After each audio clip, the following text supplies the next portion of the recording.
So, ngayon sa surplusan, marami tayong eyeglasses na nakuha or makukuha, sorry, hindi nakuha. Ayan, madami siya. Puro to brand new. May mga brands tayo ng, ano ba to? Merong Tarte or Tarte. Merong Wall Street. Merong Nico. Siya pa ba? Mga titanium. Ito maganda galing sa sa Japan. Puro titanium. So, kahit anong design, magaan siya sa mukha. Hindi siya katulad ng tawag dito, hindi siya katulad ng stainless na medyo may kabigatan pag habang matagal ng suot, especially pag malaki ang mataas ang grado mo. Ayan. Ayan. So ako nakakuha na ako ng tawag nito ng mga eyeglasses ko. Ito, nakuha ko na. And so ayan mga Kawatcha friends at saka mga Kawatcha finds. Pandar muna ako, parang mainit. Ayan. Ito na yung mga nakuha kong eyeglasses. Syempre napagpilian ko na yung mga hindi ko kinuha doon. Minsan kasi mahirap i-ibenta, especially pag walang brand. Pero ayan, meron ako nakuha na bagong-bago na United Colors of Pemmican, East Boy. Meron din ako ang nakuhang pirouette yata to or pirouette, paano ba? Pirouette ang pagkakalam ko dyan. Tapos meron din akong Yves Saint Laurent. Ito Michael Klein. May Yves Saint Laurent dito at saka meron din ako nakuhang Bali. Ayan, sandali para mahirap kunin. Ayan. Ayan, Kansai Yamamoto. Ayan. Ito Bali. Ayan, Bali. And asan ba yung YSL? Meron din ako nakuha Yves Saint Laurent dito, kaso hindi saan ba? Ito yata yan. Ito. Ayan, Yves Saint Laurent. Ayan. Pero ito used to kasi may grado ang lens. The rest walang grado. And ayan, meron ako nakuha sunglass sa East Boy. So, ito okay to kasi walang grade yung ito. So, yan. Ito yung mga nakuha ko ngayon sa Japan surplus na syempre ipopost ko rin, ibebenta ko rin. Ang nakita nyo earlier, maraming available na eyeglasses. Pero, mix yun May mga items na although branded siya at saka titanium din naman. Pero yung iba, mostly made in China.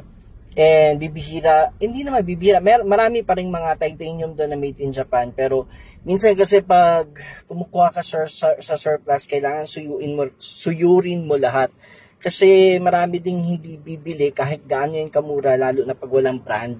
So kahit sabihin mo brand new pa yan, kahit maganda pa yan, mahirap siya ibenta lalo na kung hindi branded. Kasi yung iba nga, ang rason nila, bibili na nga lang ng medyo mura-mura kasi compared sa mga pamilihan, mas mataas ang presyo, syempre mas gugustuhin na nila na yung makuha na nila branded na rin. So yun din ang hirap minsan kasi hindi porke mura sa surplus at pwede mo hakutin lahat, hindi din ibig sabihin na mabebenta mo yun lahat.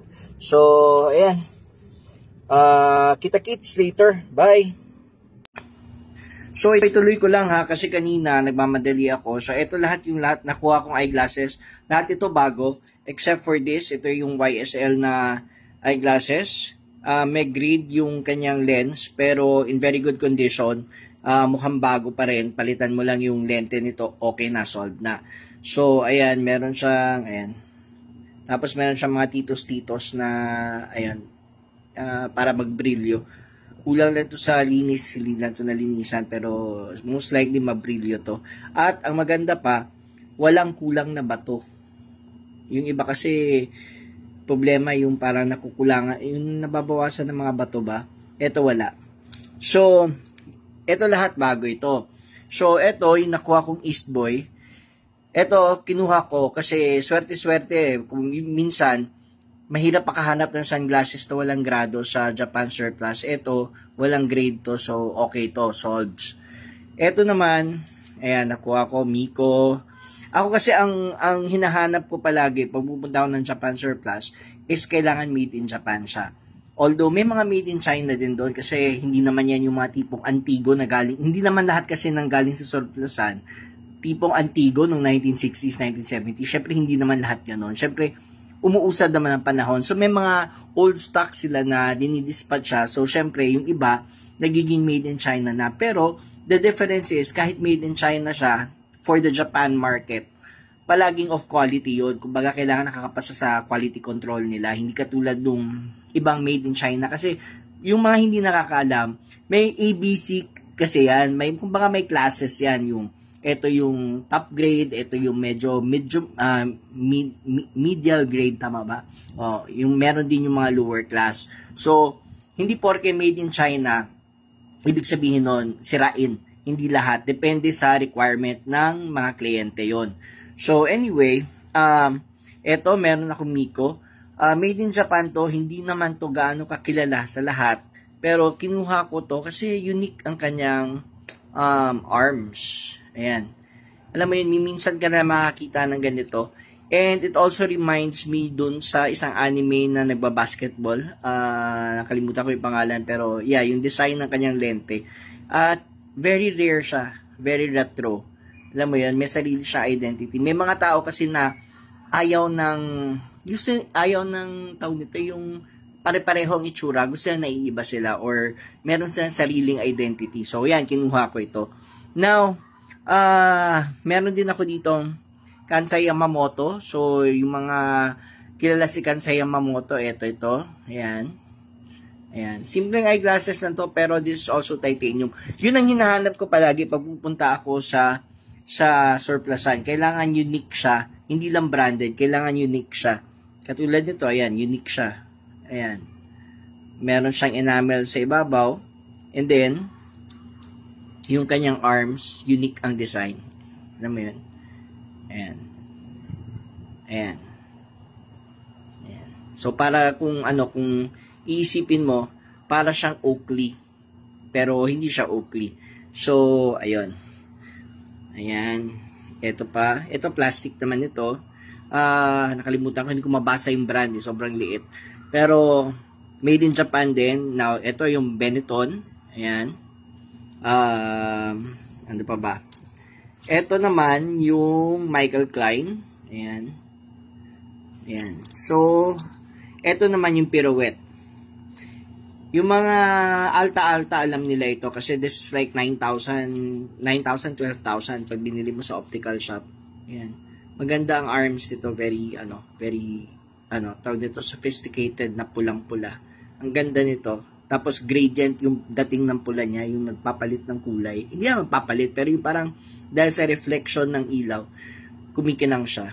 Gusto ko to, maganda to, pambabae. Ayan. Tapos, eto naman yung Bali. Ayan. Ito naman, made in Italy naman ito. Ayun. Ngayon, yung iba, sasabihin nila, baka mas mura naman kung sa surplus na binili. Actually, mura. Pero, may mga consideration din tayo. Pag medyo may mga tatak yung mga kinukuha natin, hindi din automatically ibig sabihin nun mura. Syempre, dun siya nakakapagpresyo. So, katulad niya mga Bali or mga United Colors of Benetton, syempre, medyo may kataasan ng bentahan yan or itong YSL. Kasi, yan din yung mga binibili din ng mga tao sa mga, sa mga optical shops pag pupunta sila. Syempre, yung iba, yung mga Class AB crowd, naghahanap din talaga ng mga branded ng mga eyeglasses. And kahit sa mga surplusan, syempre may presyo din yun. Ito, nakuha ko, personal ko ito eh. Ito. Walang rim. This is Dunhill. Ayan. Ayan. So, yung mga ganito, hindi ibig sabihin na porque sa surplus mo nakuha, mura siya. Hindi ganun din yun. Depende sa klase. May mga mura, syempre. Pero yung mga medyo designer labels, hindi talaga din mura yon. Mura in the sense na mura mo siya makukuha compared sa online or compared sa mga shops or ano ba. Pero hindi ibig sabihin nun literal na mura. Okay? So, pwede mo, ang maganda naman sa surplus, kung malaki ang puhunan mo, pwede mong kunin na wholesale. Kasi katulad kanina, may pinakita ko na maramihan talaga. Kung gusto mo kunin lahat yon at may tindahan ka, pwede mo naman ibenta din yon na sa mas okay na halaga. Alam mo yon. So, yun lang muna. Medyo magluluto pa ako. Bye!